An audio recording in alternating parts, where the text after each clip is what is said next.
বহু অপেক্ষার পর গাজায় যুদ্ধবিরতি শুরু।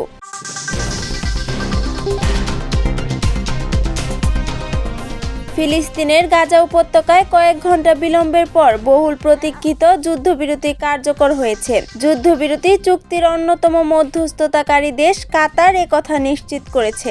কাতারের পররাষ্ট্র মন্ত্রণালয়ের মুখপাত্র মজিদ আল আনসারি আজ এক বিবৃতিতে ইসরায়েল ও ফিলিস্তিনি স্বাধীনতাকামী সংগঠন হামাসের মধ্যে ওই যুদ্ধবিরতি শুরু হওয়ার কথা জানান।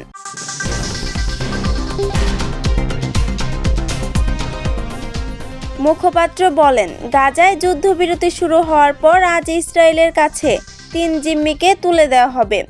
তারা 3 জনই ইসরায়েলি নাগরিক।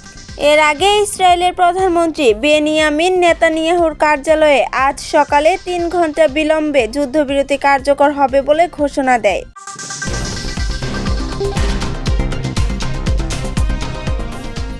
গতকাল শনিবার ভোরের দিকে ইসরায়েলের জোট সরকারের মন্ত্রিসভায় গাজায় যুদ্ধবিরতির চুক্তি অনুমোদন পায়।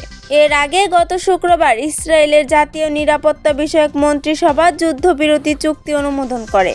চুক্তি অনুযায়ী গাজায় স্থানীয় সময় আজ রোববার সকাল 8:30টায় যুদ্ধবিরতি কার্যকর হওয়ার কথা ছিল, কিন্তু তা হয়নি। কয়েক ঘন্টা বিলম্বের পর তা কার্যকর হয়।